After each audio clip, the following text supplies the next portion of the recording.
Assalamu alaikum and good evening to all you footy fans. Welcome to another edition of ILFL Soccer Nights. Unfortunately, David couldn't be here today, so I'm taking over Rashid Ali over the hot seat. Before we go any further, if I can just introduce my guests, we've got our ever statsman, Mr. Nanomia, on my left, and we have a new pundit, a new member of the ILFL Management Committee team, Mr. Koes Mia, who also has association with Hawk and Eagle team. Welcome to Koes and Nano.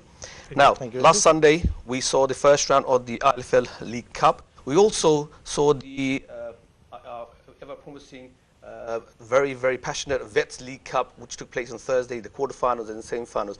And I must tell you, there must be some interesting results, and we're looking forward to discussing them more in detail. Let's look at the results yesterday. Cup week being Cup week, we know there's a lot of upsets, big giant killing. First time for teams from Division 1 to play against Premiership sides. Unfortunately, we have a little technical problem with the system, so I'm going to read out the results. First result is AMY lost 4-2 to Ace. Beaumont Athletic winning 6-1 against Reach Out, which we will discuss in further details. Bromley winning 5-2 against Stepney. Spirit winning 6-0 against Bow. Again, another surprising results. And the clash we were looking forward to, Redcoat versus London Tigers. A very, very interesting result. It was 3-3. And in penalties, London Tigers managed to sneak in 4-3. Next game, Hawk and Eagle got their first win, 5-3 against PYO. And Robin Hood Tigers losing 3-1 to Bedet. Again, another a giant killing, in my opinion. And the last result, Seoul Youth winning 7-2 against St. Catherine's, a Premiership side. Again, now if I can move on to you, let's talk about the last result, Seoul Youth versus St. Catherine's. Now, we've talked about, you have association with St. Catherine's. We talked about them previously in the summer, in the last winter. They're doing very well, winning the Premiership, winning the Summer League, winning the Division 2, looking very strong, coming very strong. But in the recent weeks, they're not looking too good. They can't get results in the league, and losing 7-2 to Seoul Youth, it was a cup upset. It is a big upset, not only on the cup games, but also in the league as well. I mean, I would be surprised if they didn't see that one coming. You know, you're talking about Seoul Youth here, you know, who've been a very high-performing team recently, and St. Catherine's haven't been doing as well as they should have. They've got all the players, they've got all the management structure, they've got everything in place.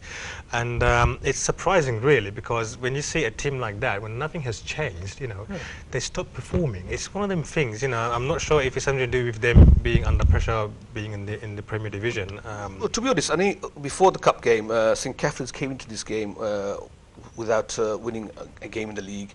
They only got one win in the league so far as I know. Seoul Youth actually won 5 games on the trot, so maybe the form did had a part to play. Yeah, form always has a part to play, as we know this. You know, when you're on the winning streak, you know, I mean, it becomes easier for you when the players have confidence and managers have confidence. You know, all of a sudden everything just sort of clicks, you know, puts into place. So, without the confidence level, you cannot go into a cup game. Well, surely with winning the Summer League and winning the championship in last winter, the confidence should be there. They've got the management, they've got the team, they've got the players, they've got the squad.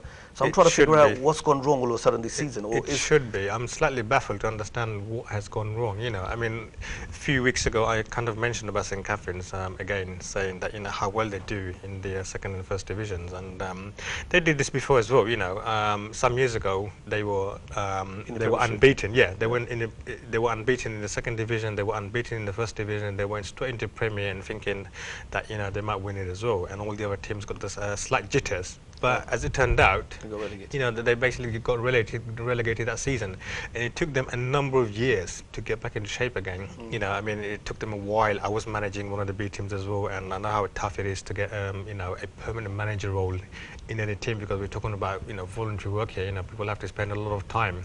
Not to mention coaching the players, keeping them at bay, you know, developing the playing skills. You know, all of that is hard work. You know, and they've managed to do it. You know, and as soon as they enter the Premier Division, everything just goes belly up again for them. But so let's not move away, and credit has to be given to Seoul Youth, because as I said, they're coming into the cup 5 games in a row. They won it all, and in the full of confidence, as you said. So we must give credit to Sol scoring 7 goals as well. They do deserve all the credit. You know, I mean, they've been banging in a lot of goals as well. You know, we've seen in the previous season as well. You know, that they can score a lot of goals. And as far as I know, also they've changed management. I know Shipon used to manage before. He's passed his mandate to another new manager, so he's doing well. If I can move on to your choice, obviously we looked at other results. I know you have association with the Hawk and Eagle. 5-3 win, is that a expected result, or how was the game itself? It was an expected result. I think we played really well on the day, but what you got to understand, where we've been coming into the cup game on the back of a few poor results, and that was due to us structuring our team in a different way, because obviously what we're trying to do is build every year to year, and we've had a lot of new recruits, young recruits. Took us 3-4 weeks, I'd say 3-4 games to gel in. We've lost a few, but so we've got a lot of new players. A lot of new players, and the good thing out of this result was, you know, not only the win, but obviously the team coming together, the passes and everything that's slowly coming together. Last, few months hard work is showing on the field. You know, we were disappointed with the goals we let in, bar one. One was a good goal by one of the PAY players. 2 were defensive errors, which we're improving on. My understanding was the pressure on, because being playing against PYA, against a Division 1 side, there's a lot of pressure on. Side who's Hawk and Eagle. Yes, you changed a lot of players, but you got the history of being successful. The pressure must be on, because you're not doing too well in the league itself. Absolutely, pressure was really on. I mean, they were a good side, PYO. They had very pacey players, very young players as well. So, pressure was on majority of the games, but I mean, it showed, the Premier League and the First Division difference showed towards the end of the second half. That's when our more experienced players came on the field and sort of took charge. So hopefully this result will kickstart your league form. We are hoping, absolutely. I mean, it looks good. If we can just stick together, play on that momentum, yeah, it will show. Okay. It will show. Another shock result, and definitely a shock result in my opinion, Robin Hood Tigers losing to Badet 3-1. Now, we've talked about Robin Hood Tigers in recent weeks, doing really well in the recent weeks, especially in the league. To lose 3-1 against Badet, again with no disrespect, the mid-table team, was a shock. It was well. I mean, to be honest, I don't think it was a shocker for me, because Robin Hood is a team that you could say is on the day, who they come with, what the mentality is, and who's sort of managing and shouting on the sides, and what type of goalkeeper they've got. So when they come in with a full team early, and when they want to play, they can play football. But it's some of those days that they come very unprepared. Sometimes they come late. So I think it's those niggly issues here and there that's causing the problems. But they, on the other hand, is a very experienced team. They've been around for a while, and this is their territory. This is a purely First Division team, and they've been on this division for as far as I can remember. They never get relegated. They never get promoted. They're always sitting in the middle somewhere at the end of the season, and the major structure of Badet is very experienced, and some seasons they actually outperform. They finish somewhere at the top, but not quite enough to get them promoted. So it is a very decent, strong team. They do training. They've got an academy as well, and a lot of players come in and do the training. And all sort of credit goes to Mukidbai for keeping the team in shape. And he's doing a fantastic job. So it's one of those teams that is very good, but I don't think they have any ambitions going forward. If they did, they would probably do even better than they're doing now. Okay, very good result for Badet, and as Nano said, well done to Mukidbai and the Badet boys. Very surprised with Robin Hood Tigers. I actually thought they will be one of the dark horses for the cup. Unfortunately, it's proven wrong. Yeah, I just wanted to, obviously you read out earlier on about reach out. I was a bit shocked with that result. Really, they looked a really good side this season. I was going to come to that. I was actually watching the game, and to be honest, I know when I turned up on the game, reach out there, they had 10 players and the main keeper wasn't there. It wasn't the strongest side, but they managed to get the full squad 11 players. Whereas on the other side, I saw Bowman fully prepared. They had 18 players, and they were up for it, because during the 4 weeks ago when they played the league game, they actually lost, I think it was 4-2, and they wanted to prove a point and make a statement, and they played very, very well. Bowman's a cup team as well, isn't it? No, not only that, I think Arif is the new manager who Gulzar and Abadu assist him with the games. They've got new players, and quietly and slowly they're doing the business behind the scene.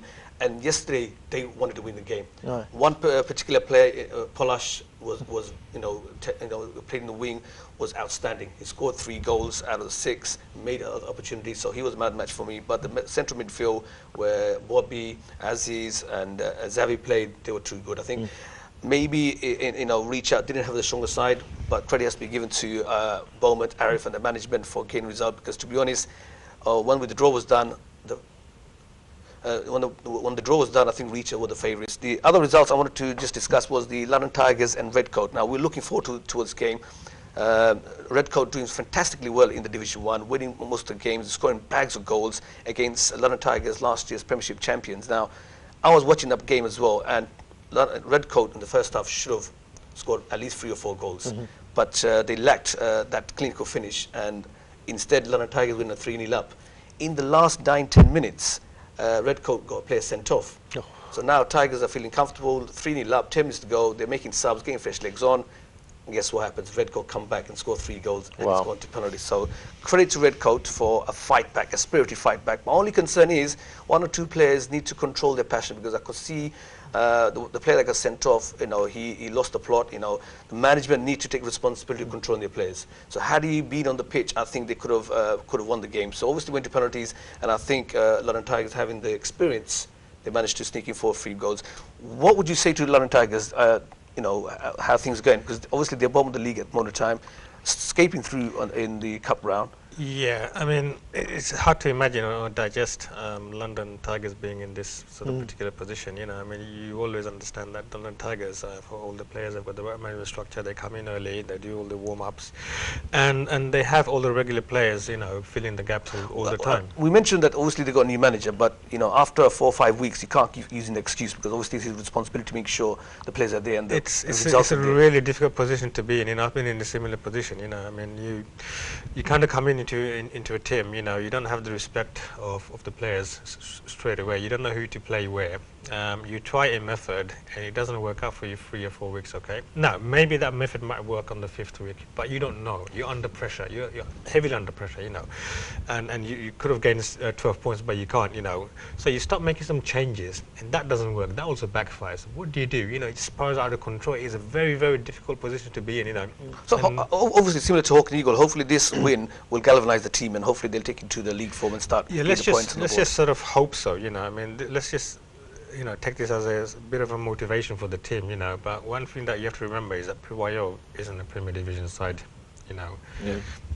Hawke and Eagle is a Premier Division side, so they should have won that game, and they did win this game. But up against any other team, maybe the outcome could have been different. But as Quest mentioned earlier, the team has worked very hard in the last few weeks. We've had this support from everyone. Even Cameras came along and supported us in the previous weeks.